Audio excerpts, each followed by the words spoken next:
Good evening. Would like to welcome everyone out to the Coolidge Planning and Zoning meeting. I'd like to start by saying the Pledge of Allegiance, if you please rise.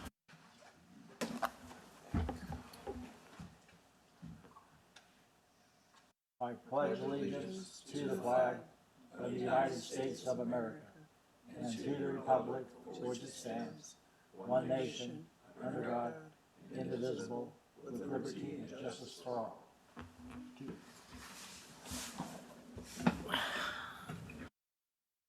All right.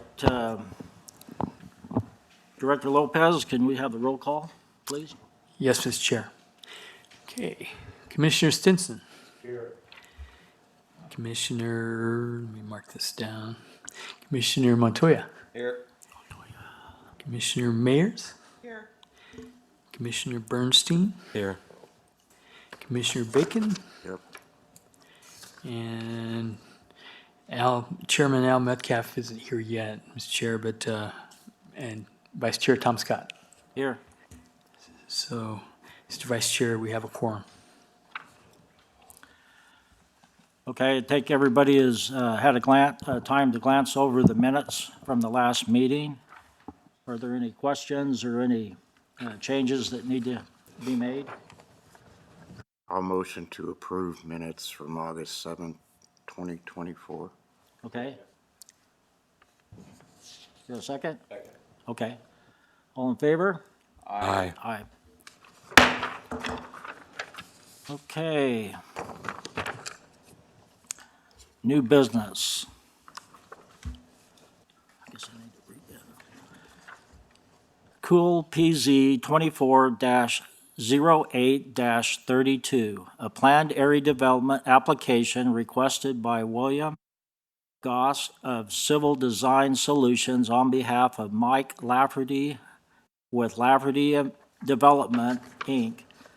for the Coolidge Apartments Planned Area Development Project, a 20.7 gross acre plus or minus site involving a 354 unit, previously 414, multi-phase project of studio, 1 and 2 bedroom apartments with 3 gross acres plus or minus, neighborhood retail, commercial site located 1/3 of a mile south of the southeast intersection, corner of Hannah Road and Highway 87, APN number 401-48-023Q. Okay. Phil, would you like to fill us in there? Yes, Mr. Vice Chair, Commissioners, we have an exciting project that's coming back. It's undergone some changes and will fill you in on this project, and it's a workforce development type project down by IPAS, and I think it's really needed for employment and also for it actually provides a lot for the whole area really. So Phil, go ahead, please. Okay. Basically, I'll initially note that some of the areas in and around surrounding it here, as Gilbert just identified, are inland Port Arizona. The subject site is here in this portion of the city, across from Highway 87. These portions are the city of Eloy. Moving on to our general plan exhibit, the subject site here in yellow is in the urban designation. Our zoning exhibit here shows the purple, which is the I-2, as is most of this area on this side of the highway. Once again, most of the Port Arizona here. A couple photographs. This one is looking straight at the site, due east from Highway 87. This is looking at the site towards the mountains in this direction here, towards the southeast, kind of at the top end of the project. And this one is kind of sliding to the southern end of the project where we're looking in this direction, or in other words. So the site plan, and we'll keep this pretty straightforward from the last time. The request from the last go around was basically to show a little bit more detail, refine the density, and just provide a little bit of detail to the commercial aspects here. So really quick, what we have here is a 6-phase project residentially wise. It'll be go clockwise, 1, 2, 3, 4, 5. You can kind of think of the commercial portion as 6. As our chair read out, the original proposal had 414 units. That has been refined to 354 to reflect the residential portion as being 20 dwelling units per acre, as is allowed by the general plan. It's actually on page 2 of the report here to call that out. And then the other detail that was requested, even though we discussed the second point of access, was to actually show it. So this area serves as the access point for this portion of the commercial parcel, but as can be seen, it connects into as the secondary point for access throughout the entire residential project. Also, the detail here was to basically show what might be the commercial idea here for a couple of pads. There could be different types of services here. Maybe a drive-through for like a coffee or food or something of that nature, just to see some of the other services that might be had by this part of Coolidge as well as the residents within here. Circulation has stayed the same. All the access points. One of the other things that have changed is from the prior 8 so buildings is now 16.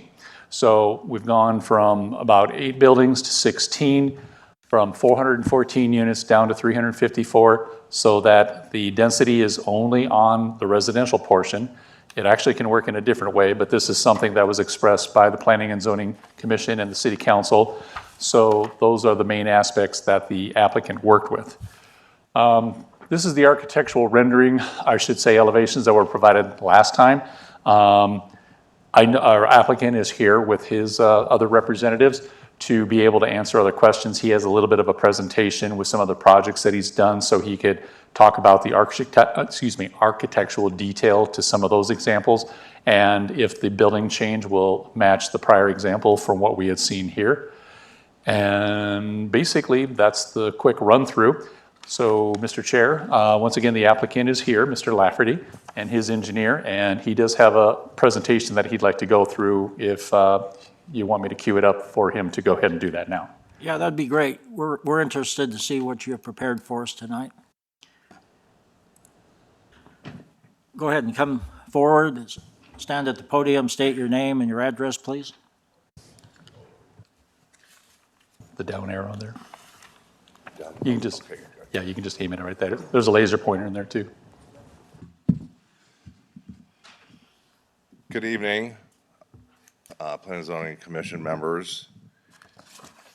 Very nice to meet you. This is the first time. My name is Michael Lafferty of Lafferty Development.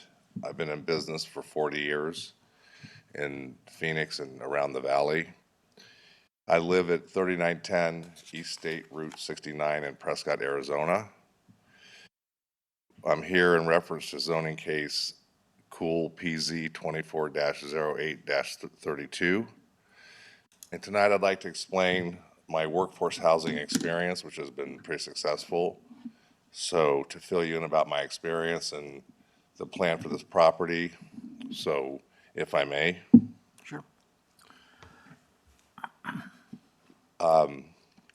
This property was Imperial Apartments across from Phoenix Public Housing. We built 140 units, workforce housing, and it's 93% rented. I'll explain why in a second. This is VB on 12th Street, 235 units. They're micro units. That last one was on 20th Street in Roosevelt.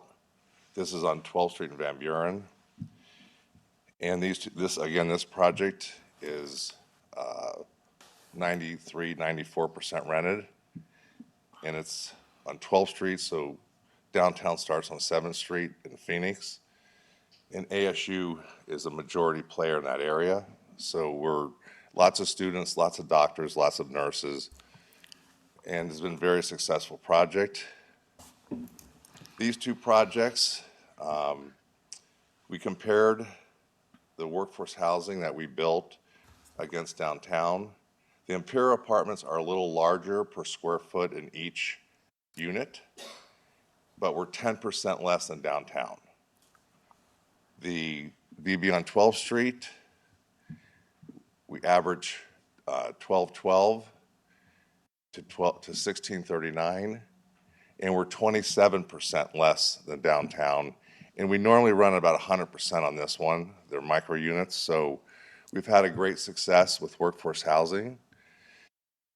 And we are less than downtown. Obviously, downtown Phoenix has a lot of new units. They're not fully rented. We're fully rented because workforce housing and the price of our rents are well within the AMI, the lowest category of the AMI, category 3.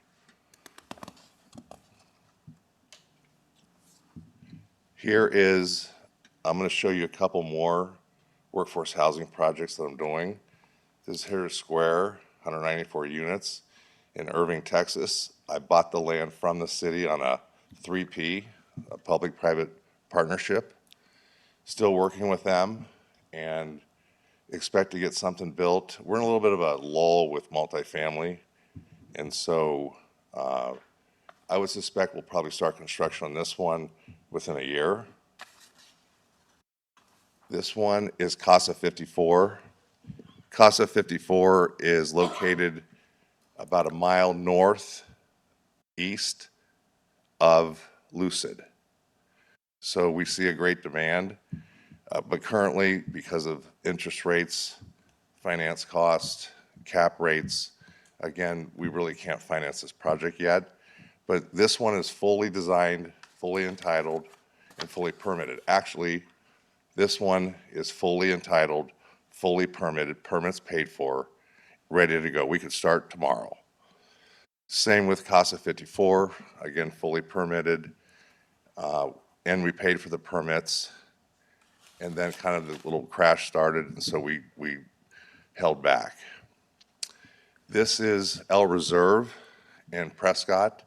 Prescott is in great desire for workforce housing pricing because the rents have outpriced the worker.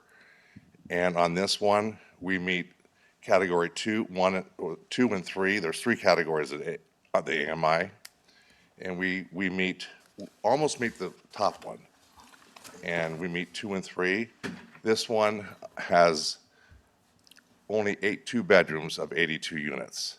2 bedrooms are kind of a tough deal to rent out, but in the market I see with all the things happening south of Hannah, I think we do have 2 bedrooms on our plan. And here is Coolidge, 354. We were 417. We miscalculated.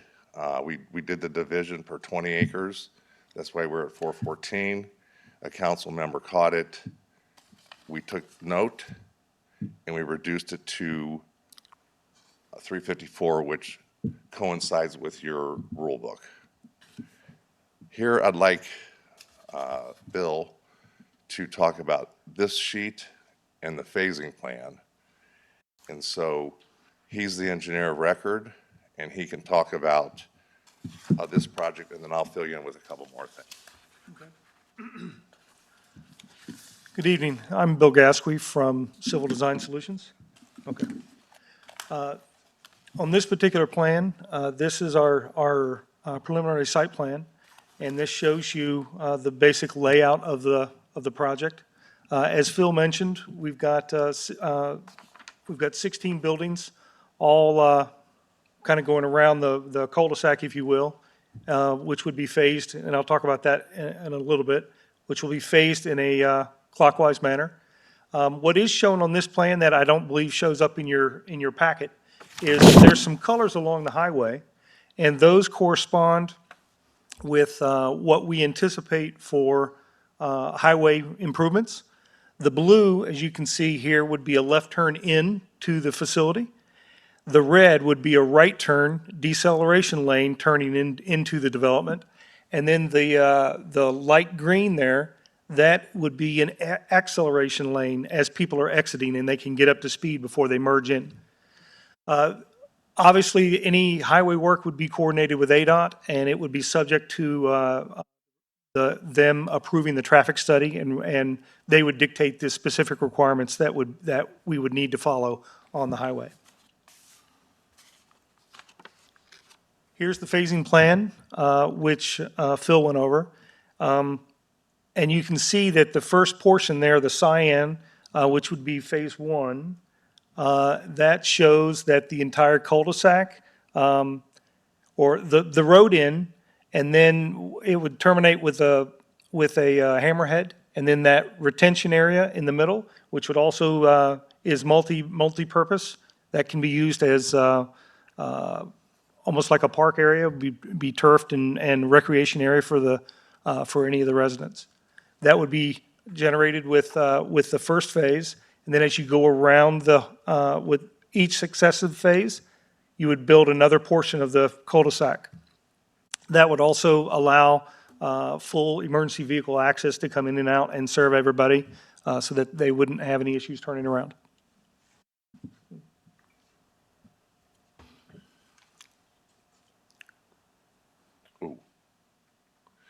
A couple things I want to clarify. We did a traffic impact study at TIA, or a traffic impact analysis with CivTech, and currently, I do not need the purple, the left turn in, but for the safety, because the speed limit is 55, if they come through Hannah on a green light, they could be going very fast.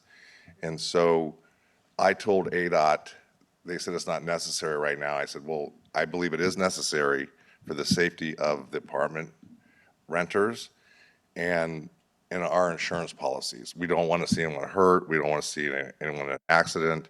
So that is at my expense to create safety for the project.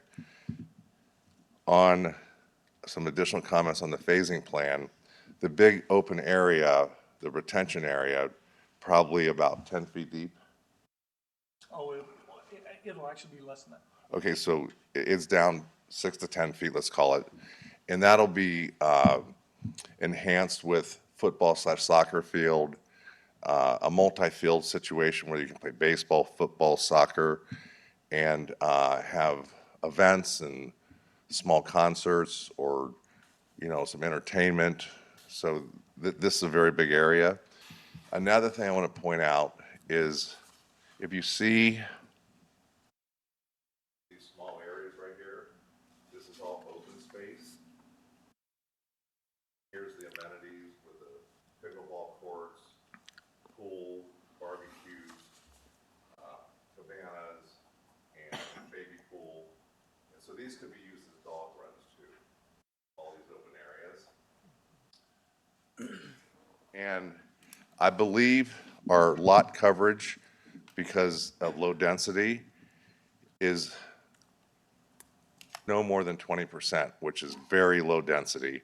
And our parking exceeds your parking ratio. Parking is very important to us. Construction workers have construction trucks, plus trucks with toys. So we find that making sure the parking is more is very important. Here's the design team who's involved.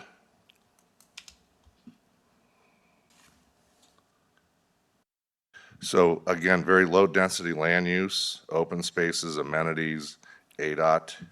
The benefits of workforce housing is low density, and we meet the AMI schedule I keep talking about. I believe it's on here.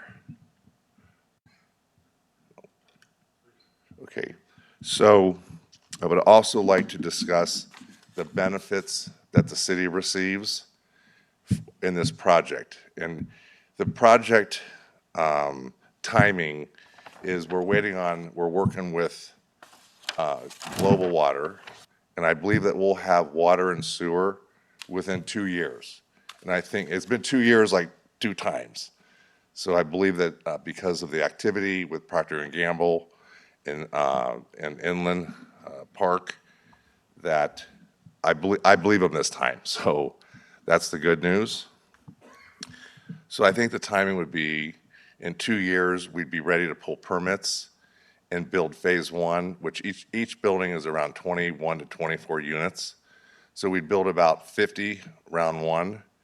And obviously we have the customers of Nikola, Procter & Gamble, the inland seaport, prison, and many others coming because they won't tell me what else is in the works, but I know there is.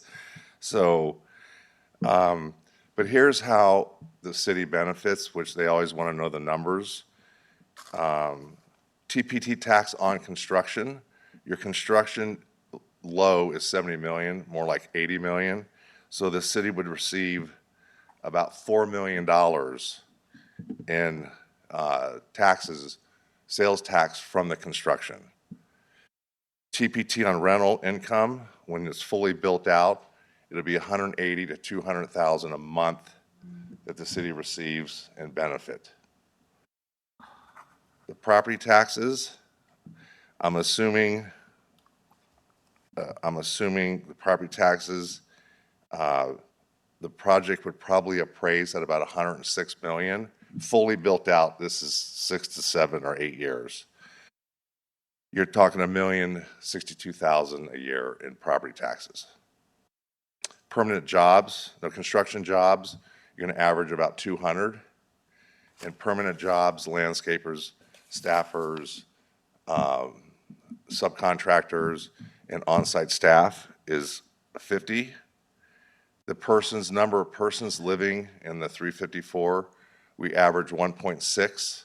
I think it's more because it's more family here, but 1.6, you're adding 566 people to this area.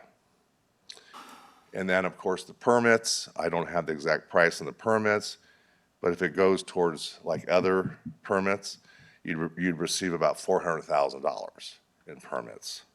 So if you total that up, it's a nice chunk of money for the city. I am starting to work with Procter & Gamble to work with their general contractor to house their people close to the site, because it's directly across the tracks from our property. And of course, the inland port, and of course, the prison. Once we get approval and move forward, I'm working with Dan Morse currently at Global Water. He's a new guy on the team. They haven't been they've been a little difficult to work with, but they really don't have anything yet to talk about. So, but it is coming because of Vale Road and Procter & Gamble, Inland Seaport, Nikola's existing. So I see it as an employment hub, and I see where workforce housing would be very, very necessary. And I am open to take questions. Okay, commissioners, do you have any questions for this gentleman? Okay. I just have a question on this phased approach, which is workforce housing for, with families. And so it's a 6 to 8 year full build. This is out in the middle of nowhere land right now. I'm wondering, because I didn't notice in the open spaces you have, like in phase 1 and 2 and 3, are you going to have areas for the children to play? Because there are no parks around there that they could go to until you get to the phase where you put the amenities in. So, Yes, ma'am.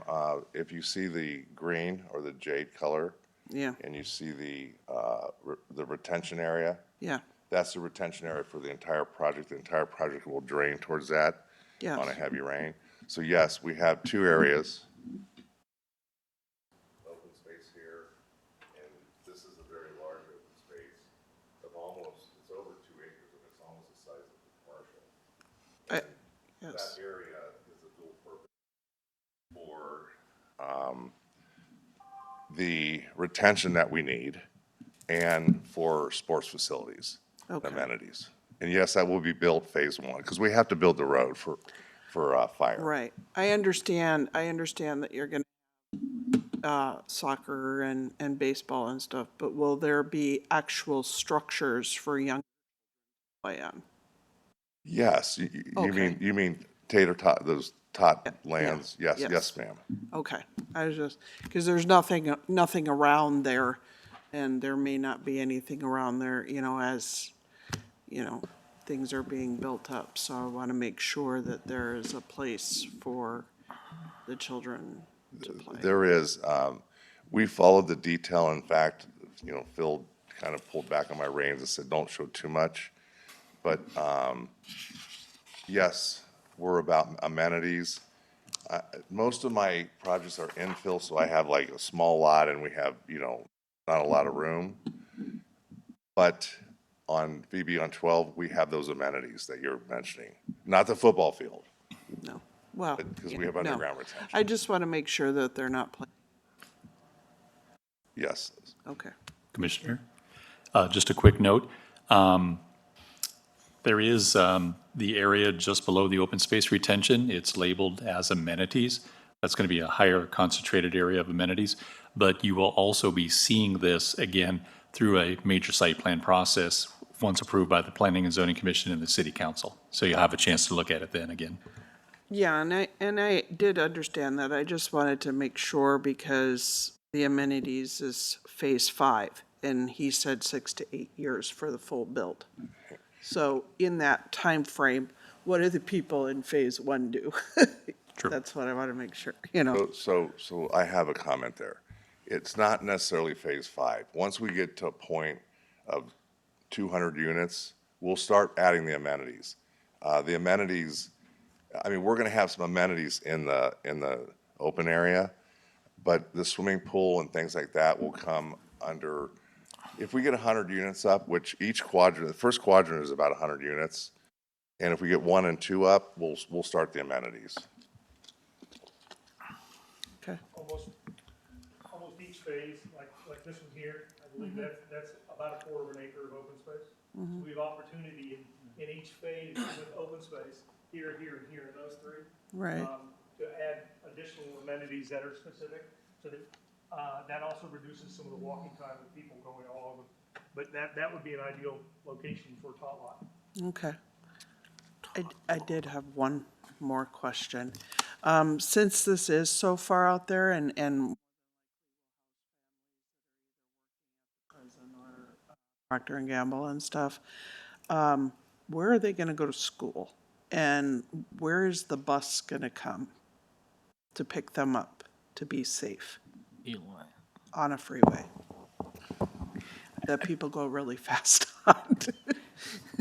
Yeah, no, I believe the Vice Chair, Chairman, and Member Mayors, this is in the Picacho School District. So they would run the buses up and they pick up kids on the other side. Because when we've gone down and got letters of support for Nicola, when they applied for their foreign trade zone, I had to go to all the schools and ask for a letter of support. So we hit every school in that area. And if you look at the tax bill, it lists the schools there. Okay. So they would send in. And just it's kind of a related note, I've talked to Transit. I used to be over Transit, and now I am over everything, I guess, city manager. But I asked them to, that in the future, we want to run a circulator out of our Cotton Express down to this area, because we'll be able to run the bus down in the mornings and maybe in the evenings, people going to work, or somebody from here can actually go back into town if they need to. And then in the case where it's kind of out there, like you said, it's isolated to somewhat degree, but the front commercial with the convenience store and some other things that are planned will be able to provide for the Right. families there. But they also can get a ride back to the Right. city or down from the Cotton Express. So we'll have that running in the future, because as more people increase and you've got all that activity, it'd be a good use of bringing our buses down. It's in the city limits. Right. So it's, I just want to make sure that all these things were discussed or thought of, because I think it is important to have this housing down.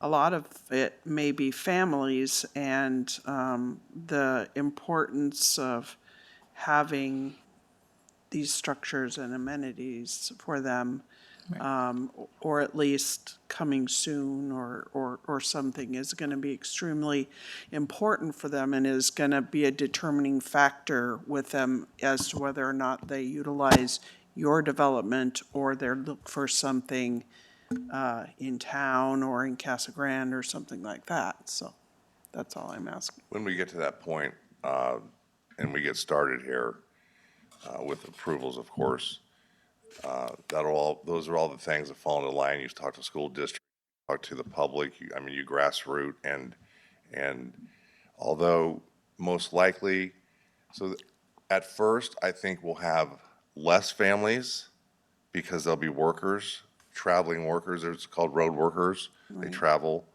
And as they move out and things grow around it, then the families will move in. I'm sure we'll have some families, so we'll depend on the city to get them to school. And it's a great question. I did not think of that. We have schools all around the other developments. I just want to make sure that you build it, they will come, right? So, So far, every development I've done in the city of Phoenix, public housing their development, and on Van Buren and 12th Street, people told me I was crazy. We're fully rented, 93%. We've been up to 100% minus move-outs. So I'm a visionary about this, and I've owned the property 20 years. And so 10 years is a short span for a development. And so I believe that this will be very necessary, and as the city grows, and your city is growing, I drove all around it today, and so, but thank you for your questions, I appreciate them. thank you. All right. Yeah, so I like all the plans that you present, and I also seen that the Imperial Apartments, because my friend has a business across the way, and they're pretty nice, and they opened up pretty quick too. So I see that you're committed to actually building them, so that's a good thing. A lot of times people just sell their, their planned area development, so I see that you're committed to like bringing it to, fruition. I also I wanted to ask you, are you guys gonna do like Section 8 or be open to that? Because you guys would be able to fill your apartments pretty quick and be able to go to the other phases to bring stuff like gas stations and food courts and stuff like that to the area. Your first question? Yeah. Oh, yes. So Lafferty Development Yeah. hires Lafferty Construction, and actually I have an electrical company from 1983, excuse me, and I still have electricians. Okay. I don't do business except for ourselves, so we do build and wire and do some mechanical work too. And we do a lot of miscellaneous things too, self-performed under Lafferty Construction, but 98% is subcontracted. But yes, I have never bought a property, zoned it, and not built it. Okay. All right. Now, I also wanted to, ask you if you guys were going to bring, more developers since you are like subcontracting. Are you guys going to bring like gas stations to the area? Because there's not gas stations for a long ways, even if you go to like Eloy, and it's a long way from any Coolidge gas station. So I was just wondering about that too. All the commercial construction that happens, so you build the homes, you have demand, and then, because the commercial won't come until there's demand, and as Procter & Gamble and those trucks come in, we could put a gas station on the 3 acres. The 3 acres is not planned. They wanted us to show something, and I'm gonna make a note. All the changes that we made, Force 14 to 354, to exits, road alignment, ADOT, was all comments that came from council. Every comment that they made of concern, this plan has it. Gas stations, I'm not a gas station guy. I don't know what it takes to bring a pilot or something there, but they better watch their needle. Yeah. Wow. Now, I had one more question that got lost in there. Would you guys be open to like a state housing, like Section 8, to bring more low-income families and individuals to that section? That is an area, it's market-driven. We do use some 221D4 HUD financing, which is very favorable. Currently, under the interest rates, it is not. But yes, it is, it's Section 8, no. HUD 221D4 loan type allows some flexibility in rent. So, but I am not a Section 8 developer, no, sir. Okay. Thank you so much for answering. Thank you, sir. I just got a question for you. Just, I know that this is like a preliminary, but I do see like is that a 6 foot wide walking trail type back towards the top? Is that what that is? Okay. Is there a plan to do the retaining wall around that walking trail? Because it says right here, you have accessory building types, private garage, back there, and then the walking trail's right behind it. So is the retaining wall gonna be behind the walking trail or extended out to accommodate the walking trail, or is it gonna be on the outside of it? Yeah, the perimeter wall would be along the lot line, Okay. and then everything would be built inside of that. Now, you talked about the potential garages, and that is one thing that I didn't mention. So the perimeter parking that you can see up here, that would also be demand driven. As people want garages to rent, they would actually, you can convert each portion of that into a garage, and then they can actually have a garage space as opposed to just surface parking. So that would be built as demand drives that. And one more thing, on Casa 54, we came up with a garage concept due to studies, and construction workers have some quads and some toys. So these garages are actually a benefit, and actually each garage, because I'm an electrical contractor, has a 60 amp panel. So if they wanted to put a little AC in there and have a man cave or store their toys or do something, on Casa 54, the concept came up under study, and I study a lot of other developments to keep myself in line. We think they're going to be very successful, either just as storage or you got your people who store hoarders. Your hoarders, so I mean, it can be, the wife can say, get your stuff out of here, and, or vice versa, however that works. And we find them successful, but it will be fully walled in. Okay, perfect, yeah. I like how you mentioned electrical contractor. I am myself an electrical contractor, so. Are you? I am, yes. So going through, just looking through the development as a whole, are you planning on doing a sort of access gate, or are you planning on putting, like for any of your tenants or anything like that, giving them a clicker to enter into the property? Or is it just gonna be going straight in around the roundabout, and then they have to go out through a I sensor? missed, you mean security gates? So, correct, so security gates where they drive in, they either click on the clicker or they punch in a number in a keypad and the gate will open. So the concern there is, yes, I believe we will have gates, but it's called stacking. And the gate is trying to be around here, so in case there's Yep. stacking cars, and we have another project on Highway SR 69 in Prescott, like I mentioned. But yes, eventually this will be gated. But at first, it won't need to be gated. But as soon as it Right. does, we'll put gates and it'll be fobbed. Right. I was just curious about that part. I know it's preliminary. I just was asking questions around it. So besides the garage type parking, for the generalized parking spots, are you gonna be putting any sort of covered parking over those, or is it just gonna be, There will be a mixture of covered parking. It will not be all covered parking. Okay. It'll be first come, first served. In rental, we don't assign spots. okay, got it. Just trying to understand that a little bit more, so thank you. Thank you.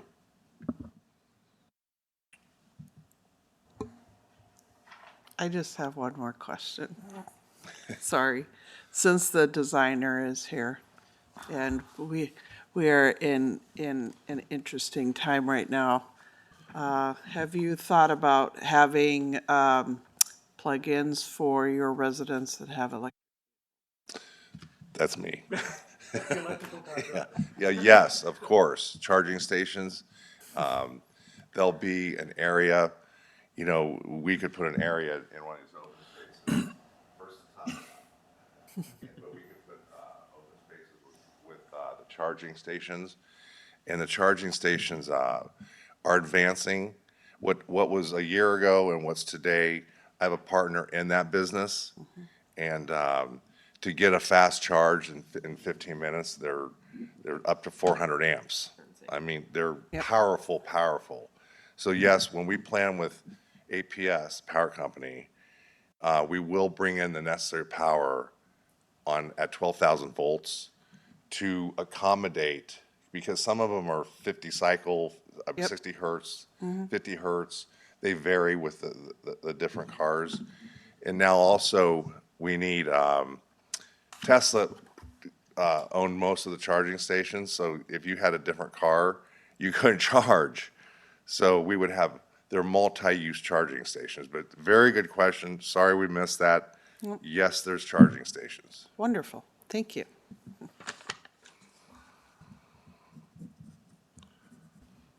Okay. Any other questions before I get started? One last thing, I really appreciate an approval of this project. We want to get working on it. If I can get the approvals, then I have a little bit more teeth into global water, and I really would appreciate an approval. Thank you.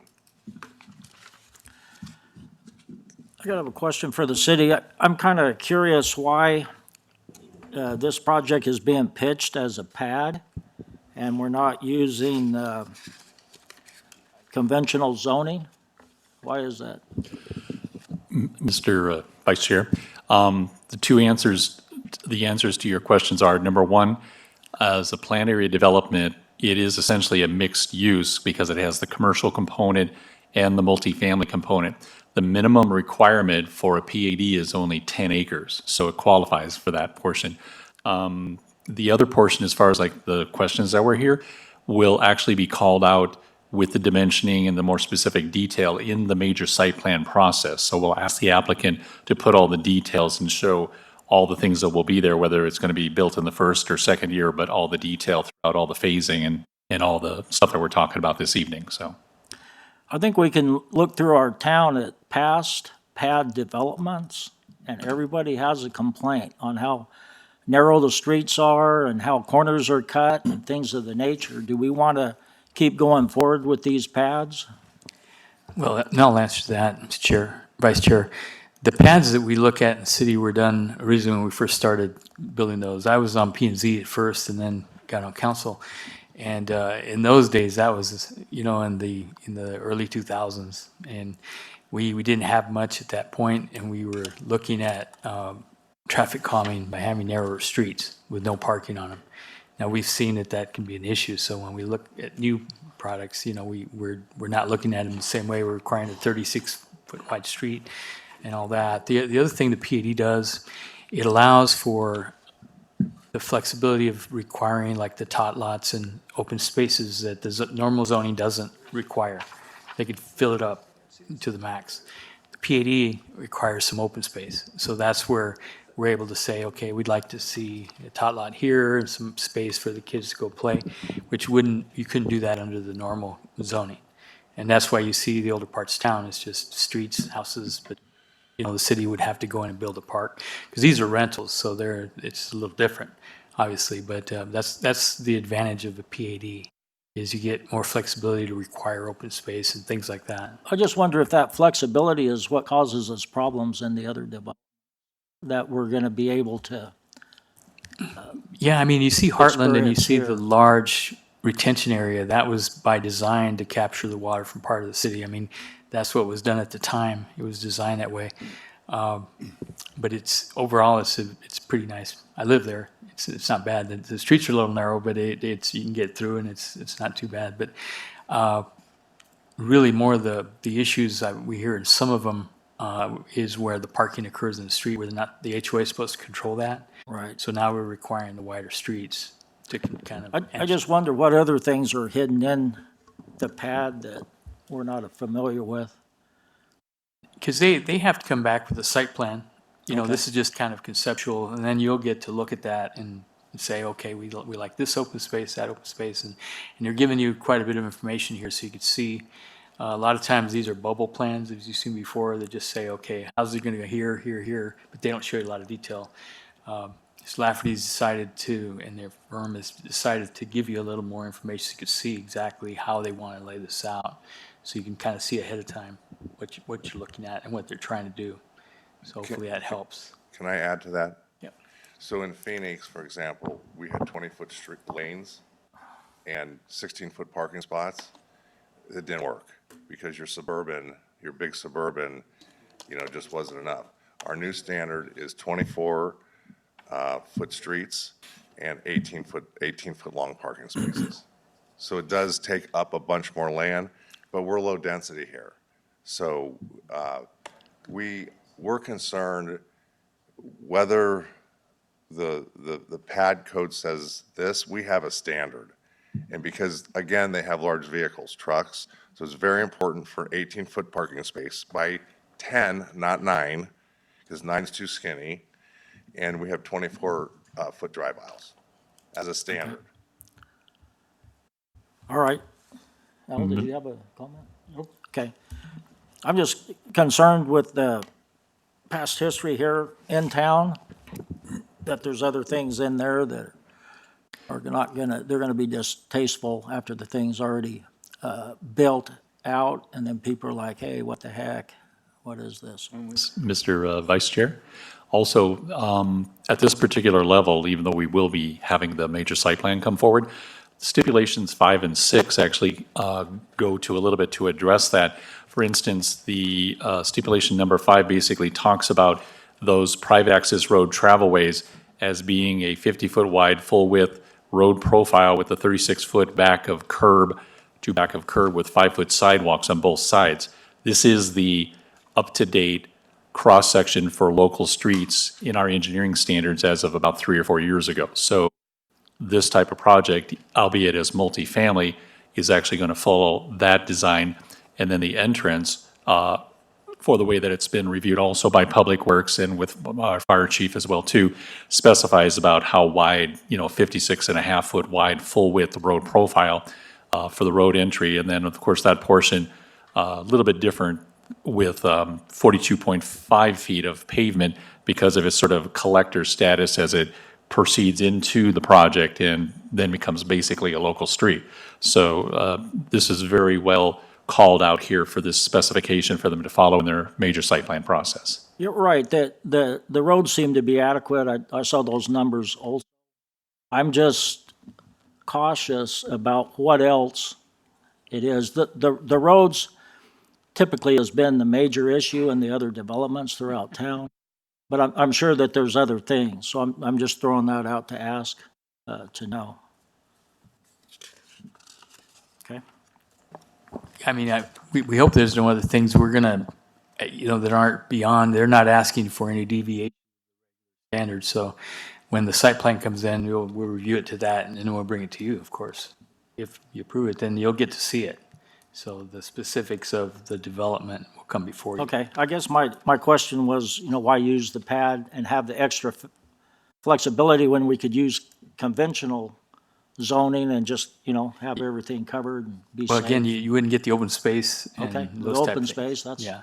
I mean, for the tot lots and things like that, all it does, it provides you a little more flexibility. The zoning's in place.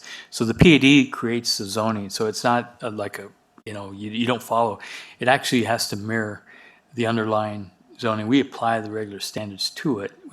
We can require open space and some other things that normally aren't done. If we just did straight zoning, you could be just an apartment complex full of, just max out the houses, and because then they'll sell it to somebody. So that's not the way they're building this. And so, and some of the things you referenced, of course, are for sale lots in developments that were built, back when they started, and that's why we require the wider streets. And this is a rental property, so Right, true. yeah, and they're still following that, so they're trying to follow the standards that are higher than what's required for a rental. Okay. Let's see, you're going to have 5 phases, and you're talking about your build-out's going to be 6 to 7 years, plus or minus, depending on the, I mean, that's a projection, and Okay. it depends on demand. I mean, I'd like it to be 4, but I think we're gonna be waiting 2 years. I'm incorporating 2 years of waiting for global within this time period. And it'll take us 6 months for plans and, 2 weeks for permits. Kidding. So we have, it's all gonna be based on when global gives us, hey, it's going to be there. We can't be sitting there with, 15, $20 million worth of buildings with no water and sewer. Actually, we can't even bring combustible lumber on the site without fire hydrants. So I want it to go faster. I'm just being realistic because of the time between here and global delivery. okay. And Global's not gonna deliver till Procter Gamble comes across the railroad track. Well, Dan, he tells me different, but I believe you. So, You know it and I know it. Is there any guarantee that all 5 phases, I think is it 5, will be built, and that you won't go, say, 2 phases and say, hey, this is a bust activity, and we're not going to progress any further?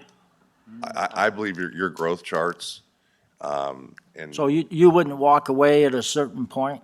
no, We'd be left with, or you'd be left with, I haven't not finished a project yet. okay. I know we can't predict the future, it's obvious, but, I mean, I hope to live a long time, but, yes, the projects that we have coming up, some are, merchant, for sale. This one is not. okay. You're going to have trees and bushes and things like that, We have whatever the we have a appropriate. it wasn't required as a part of this Right. packet, but yes, it'll be landscape, conservation, we use, conservation on the water fixtures.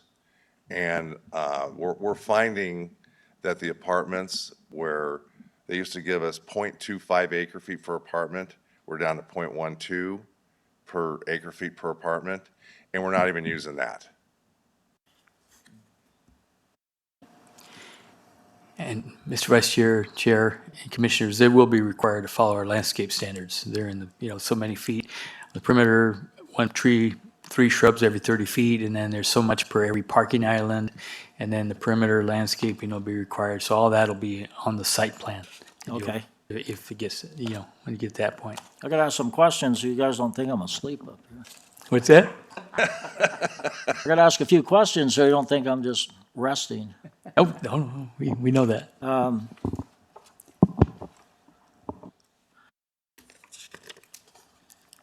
Let's see, I got another couple of them here.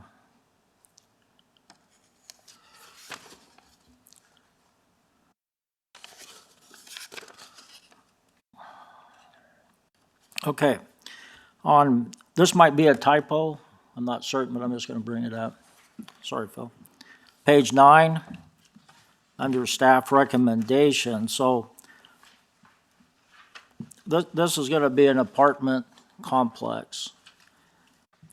It says down there, Coolidge Apartments planned area development of its own unique merits fulfills these provisions as a utilizing the land, in this case, for a large manufactured home development.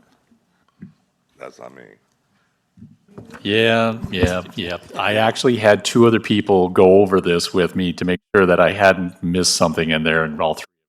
Heck, So was yes, that you? it's not a manufactured home. Okay. Just You're one, not asleep. yeah. They're 3-story buildings that never to exceed 35. They're pretty nice manufactured homes. If Yeah, I was going to say, We apologize for that, Commissioners. Man, I thought I was We try to catch it. We have more people looking at these. Well, you might want to move out there. Okay. I think that's all the the questions I came up with on that. See, do we have any other questions from the commissioners? Okay. I'd like to open the hearing up to the public. If there is anybody here that would like to have comments on this, just approach the podium, state your name and your address, please. Anyone? Anybody would like to talk in the microphone? Okay. Can. All right, I'm going to close the public hearing. Thank you. All right. Like to, if we don't have any other comments or questions, like to entertain a motion at this time. I'll make a motion to approve. Second? Second. Wait, who second? It needs to be more formal than that, just not to approve it. You gotta state the name, 240832. and we also have to do the resolution that goes with it. This, Mr. Chair, there's no resolution for this one. Not for this one. It's the next one. Thank you for pointing that out. Sometimes we do have a resolution. Okay, so we have a first. Do we have a second? Second. All in favor? Aye. Any opposed? Okay, Thank you very, very much. all right. Moving on to Pool PZ 24-8-34, a preliminary plat application submitted by Chris Lentz and Chris Morgan of United Engineering Group on behalf of Tanner and Evan Peterson of Peterson Properties and Management, Inc. for the 75 residential lot subdivision of Skousen Farms, planning area D, on a 19.4 acre site, plus or minus, located northeast of the intersection of Buckeye Inn Road and Skousen Road, AP number 209-17-004A. Phil, the master planner, would you like to fill us in, or? Just, Mr. Vice Chair, Chair, Commissioners, real quick. This was already approved as preliminary plat, but it ran out of time, basically. And so we had him come back and reapply, but it's the same design, everything has been approved before.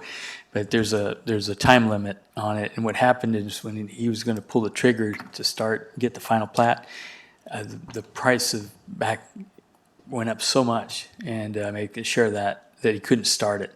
So they had to wait. And then so we of course want to see more of these because we need to have lots available as we grow and for the builders to build more homes. So this is why this came back. We had to just bring it back as a preliminary plat. We couldn't extend it because it was too far. And so we thought the best thing to do is bring it back for consideration, but it's the same property and it's a good location because as you see, Cross Creek is right there next to it. So it's pretty close. And so I just wanted to mention that. Phil, if you'd like to. Okay. I'll go through our usual routine, but I would like to call out, we did have a couple of inquiries about this. And the reason that was because this doesn't exist yet with its own standalone lines, just to call it out as easy. So the notification was basically for the entire subject parcel the way it exists, this almost quarter section. So that meant that everybody got a notice within 300 feet all the way around. So that meant a lot of folks over here. And so some of the phone calls that we got were asking just exactly where this project is because they were concerned about maybe the streets not staying within the neighborhood, kind of breaking through over to this side. I explained to them that this project and everything over here with Skousen Farms would be its own internal circulation system, and that the location is actually, for the time being, many hundreds of feet away from some of these locations here. So just let the record show we had a couple of inquiries for that, so that's why that was. So. Well, I'll get to that with the other documentation that's in the report. I just kind of wanted to call this out while we were on the very first slide here. So, so for our normal presentation, the site exhibit here You can see pretty much within the confines of about 9 square miles here with the city of Coolidge. Our land use exhibit shows pretty much the same area all the way around here in the urban neighborhood land use category in all of the yellow here. The preliminary plat for Skousen Farms Planning Area D, also shown here, is within the zoning exhibit here. This entire area, pretty much all of the 9 square miles here, is all planned area development. And a few photographs. This is looking at the site to the north from Vikian Road, so it basically is like here, extending this way. Because this is internal to this portion of this part of the PAD, so this is actually looking west towards the mountains over here, and the project is actually up over here. So it's several hundred feet away from the landscape areas here, or some of the houses that are within the adjacent project over here from some inquiries that we got. So it'll be some time, and I explained to them that in time, it'll be some similar single-family detached homes and streets and neighborhoods, kind of like what you see here, adjacent at least coming, but this is the first phase of it. And this is the same site looking from the other side, also looking across the entire dirt field of the 160 acres where the project's pretty much like right here, but several hundred feet internal to the project. So here's an easy way to look at it. So you've got all the elements for Cross Creek, all the folks that got notifications here. Once again, since this doesn't exist yet by any kind of line detail, so the only thing that existed was the entire boundary of this survey, so that's why it was such a large notification area. Subject site is in the middle, right there. There are several different phases within the Skousen Farms PAD, called out by the lettering of their type of density or whatever type of land use. Originally, like this was a school site over here and a cluster development. There's a little bit of an explanation within the staff report, even though it's over here, just kind of talking about some of the things that we worked on with the developer. Now, originally, when this was approved in 2005, this D parcel contemplated 155 units of cluster housing. 2 years ago, as today, the proposal is for a little over 70 lots because the perception of what the marketplace needs and wants is single-family detached. So the project, as was approved 2 years ago and is requested today, is basically for these 70-plus lots of 48 by about 115. So essentially half of its original density from which it was approved. So the remaining graphics I got here are just basically the site plan, or excuse me, the preliminary plat itself with the normal engineering detail as part of the packet for our review with other departments. The cover page here, you can see the project here. Vikian Road is down here with its primary access point here. Connection to the internal local street system here. A little bit of a zoom in on the north side. You can see what the nearby adjacent phases would look like as they get a little closer over here to the folks that were notified. Tot lots in here. This other particular phase across the way, there'll be a tot lot here. So in time, there'll be nearby amenities. Once again, the north portion of it. And then the last page of the plat, basically showing the bottom half of the plat itself here, showing its main primary access point onto Vikian Road here. And that is basically what we have. I'll go back to this. We do have the representative for the applicant to answer any additional questions. So at this particular time, I'll turn it back over to you, Mr. Chair. Thank you very much. Sir, if you'd like to approach the podium there and tell us your name and your address, and then share with us what you know. All right, no, not a lot. Thank you, Commissioners. My name is Chris Lenz with United Engineering Group, address 3205 West Ray Road in Chandler. As Phil stated, this parcel D that we're here talking about tonight for the preliminary plat is part of a overall master plan of the entire Skousen Farms development. The parcels A, B, and C have already gone through preliminary plat, gone through final engineering, and final plat are all approved. We're basically 95% there with the plans for those, just kind of working out some details with Arizona Water. And then this parcel D is kind of the next phase of the project where we're at. We're actually working on the final engineering in the final plat for that as we speak. And once hopefully we get preliminary plat approval again on the property, we'll be coming forth with the final plat application and final engineering. Okay. Commissioners, do you have any questions? Just so that I understand, the only difference between this last one is the density now. Right. And we're just reviewing it because it lapsed. Yes. Correct. Okay. And this is part of the one we reviewed, This was Was 2 that years like- ago, before the P yeah, and Z. but wasn't it like 3 or 4 months ago on the other side of the street? Yes, there was another Scales and Farms portion. Okay, all right, all right. And this is the same developer that started Cross Creek back up, and it's Peterson Group, so. Okay. So, yeah, so they've decreased the density and then widened the streets like they needed to when it came back in. So they're keeping, everything's the same. So we're just renewing it so they can go forward and get a developer and start So that they're process going, You're yeah. you're close to starting?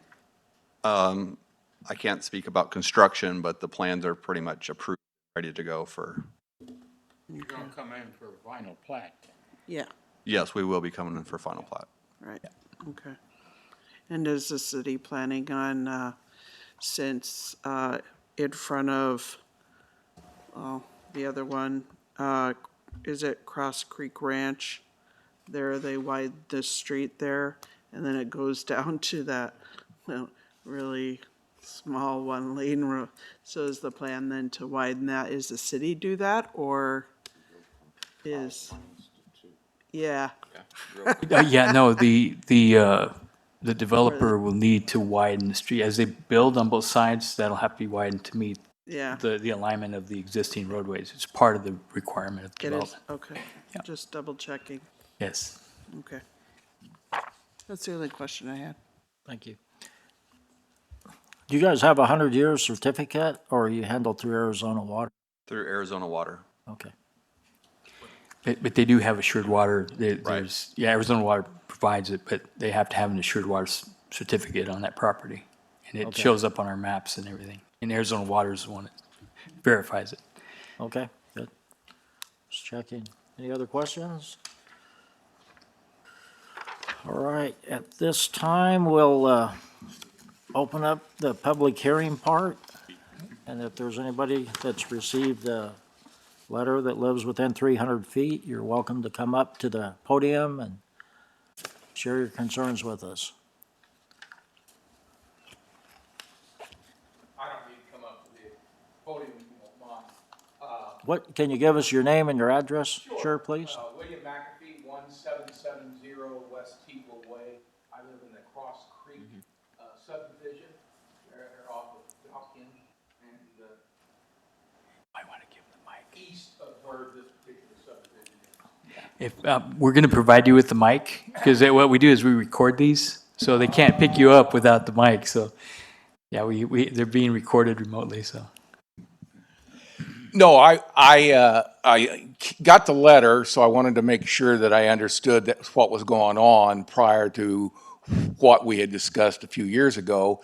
And then, of course, the Cross Creek division had kind of gone flat there for a number of years before Richmond American came in and bought it and started building up houses in there. So, and then they left, and now we got Century Complete Century Complete in there. and Oakwood. So- Oakwood.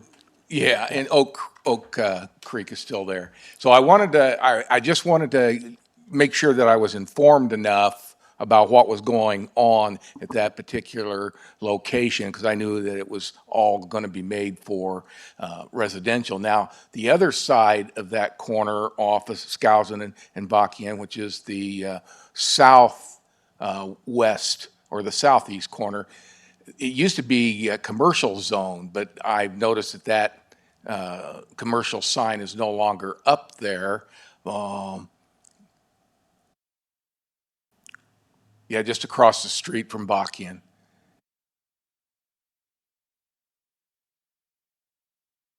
Yes. Yeah, the purple is a commercial, right?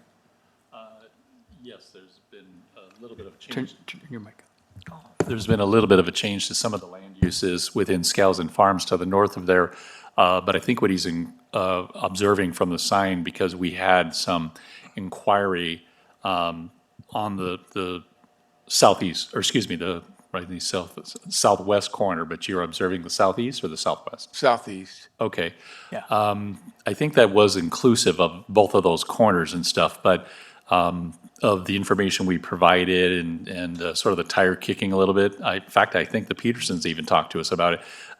Nothing's really come to avail of how that might proceed, other than how it's currently designated, so. It's still commercial. It's- The okay. the issue is with the sign that was there said marketplace. Well, coming I just soon. wanted to make sure that it was still commercial. It is. Okay. Yeah, So, no, because we had to I'd take like to this- see some business growth. Yeah, in- absolutely. In that particular area, right there. Now that we're, redeveloping the Skousen Highway 87 intersection Mm-hmm. to add not only a traffic signal, but also, left and right turn lanes, then that brings in more traffic for that, and we can get some business, and we can get some business traffic in there. I mean, I've lived here 17 years. I'm getting a little tired of going to Casa Grande for everything I want to do. Yeah, we're So- working, trying to get more things. and I here. appreciate that very much. So to get back to this particular site, I just, I was curious because it was right in the middle of this 300 and some acres instead of, being at the beginning or, closer to it. Right. And then my one concern was mostly about the dust.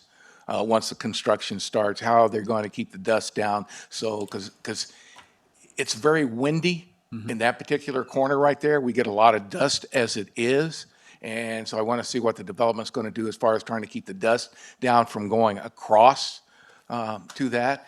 And then my second question is, are they going to be two-story or single-story residential homes that are going in at this particular location? Don't know that yet? we have the No, we don't have any. whether one or two story. There may be a mixture of them. Depends on what the market is. But as far as the dust, they have to get a dust control permit from Pinal County, and Pinal County will monitor that. So if there's any dust that's because of their construction, We'll have a sign. yeah, Okay. yeah, and then we can call and they come and enforce them. They just should keep water trucks on site, so we look at that too. If then there's still farming part of that, so I don't know if they'll just leave that out once they carve out that piece. The farming may stop, and then so you may the dust from that. So hopefully it'll. So they're going to, like they did with Cross Creek, they put the main road into that particular subdivision, so it's the only road that's in and out, so that you can come through. They're going to do the same thing at this particular location too, where it's just one in and one out? There's additional roadways going out in the future that goes to Skousen, and then, but right now it's only going to be one road in at this Okay. point. And But it's not eventually, it's not going to cross over to Cross Creek? no, not at this point. No, it Okay. doesn't. Yeah, and maybe our. I can speak to that. This is probably, we would consider it phase two. Once phase one is put in, which is A, B, and C, the collector road that goes just west of A and B will be put in, and then just south of the park site on E will connect to Skousen. So we'll have collector road through the middle of the property. Okay. And then D will basically be infill almost at that point. In the future, that the road from Cross Creek will connect to the other portion to the north, west, and so the road will continue out. There'll be an exit there too. And so you'll have, instead of just one, you'll have another exit if you're going up eventually when that project is being looked at. Well, that brings another question to mind then, because as the traffic increases, which has definitely increased over the last 5 years Sure. with all the development, and I know our population has pretty much doubled in size, and we're looking at increasing probably another 10,000 within the next 5 years. With Skousen going in there to Highway 87, are we going to widen that at all with the fact that we're going to have this development that's going to be coming out of that particular direction? That's going to create some problems, especially if it's going to be close to where that new traffic signal on Highway 87 and Skousen is going to be created. Yes, sir. As they develop the portions next to the roadway, they have to widen that portion of it, their half. So it'll, kind of like you see in Heartland, when you go down, you see the Gotcha. 3 lanes, there's 2 on one side, then when you develop the other side, they'll add the other lane and the curbing. So it'll be the same on that in Skousen. So are they gonna bury the canal then? Don't know that, if that's the case. Not you're talking about the big canal? Well, you got canals on both sides in order to feed the cotton growth. Yeah, those will stay there for as long as there's crops, and then once the crops aren't no longer there and they're developing everything, then they'll remove them. But as long as there are crops, then the ditches will stay for the meantime. All right, so we're not gonna bury it, but we'll eliminate them once the farm is no longer building any Viable. crops or selling. Okay. Yes, correct. Yeah, because the landowner owns the property, they lease it to the farm, Okay, so they can continue to farm it. okay. All right, thank you. You're welcome. Thank you. We appreciate your comments. Is there anyone else that would like to, any concerns? Okay. If not, I'll close the public hearing, and I'll consider a motion. I move that Cool PZ 240834,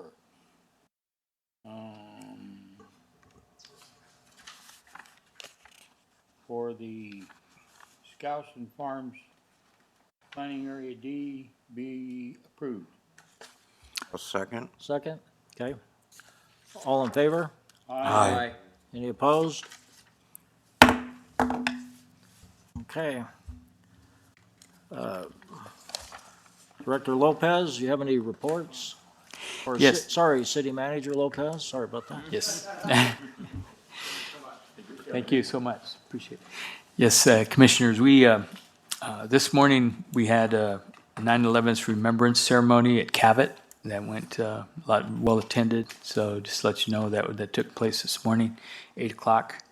You know, a lot of council members, including Councilmember Bagnell, was there, and they had all the cadets and everything there, their fire and police, and a lot of some public there. It was a nice event. They had a great speaker that was involved with dealing with the 9/11 event in New York that worked for FEMA and set up communications, so that was really good. One of the other things I just have, just wanted to let you know, we just had the Arizona League of Cities Conference a couple weeks ago. Up in there, we do that every year. All the cities go up and mayors, council members go up there with some staff and learn about all different types of things like zoning and just things that cities deal with. It's a great event. We had our Coolidge Youth Council up there, and they carried the city's flag, and they did a great job. Just want to let you know that they're a great group. And then we also just so you know, Coolidge Avenue is being worked on, and I talked to Ben Navarro, so that Coolidge Avenue will be finished pretty soon, and then before Baccayan is started on, Coolidge should be open, so you won't have both streets closed at the same time. And you can call, if somebody has questions for Public Works, their number is 723-4882 to get more information if they need to, and I think they put it on the Facebook channel. I think you can look that up. That's all I have. No new restaurants or? Good thing you brought that up. Wendy's is moving forward pretty well. We expect them to, we have demolition permit ready for them to pick up, and we expect them to pick up a week and a half. And we'll see some work. And we're gonna try to save the gabion basket. We can't save the gabion baskets. We're gonna save the river rock and the steel poles to save them for another project. So I got Ben ready to pick those up when we arrange that. So, Well, that's good. That's progress. yes, absolutely. We're very glad to see it. I Yeah. saw some dirt being moved on that lot across from the Golden Dragon, where the Mexican restaurant was supposed to go in. Yeah, and that lot, that's part of Garrett's. Yeah, part of Garrett's. Garrett's owns that lot. But right next where that ends, where the dirt's being moved, that's part of Real Alberto's, and that's still in play. We're just waiting for their plans, because they're gonna bring in a modular building that'll look exactly like what you looked at and proved. So I told them it has to match, so it's being built in a factory. Then, when they do that, the state approves the building, and then they bring all the plans and the approvals to us. So then we approve that, because the building matches everything, and so that's still being worked on. I saw that dirt being moved and I couldn't figure out what was going on there, Yeah. whether Filiberto's was coming or what was Yep. happening. And I know it looks like that, but yeah. Okay, I'd like to open the meeting up to call to the public for any comments that would like to be made. Please come to the front. Okay. Like to close that part of the meeting, and would someone like to make a I move motion? we close. Okay, it's got a second on the, all in favor? Aye. Any opposed?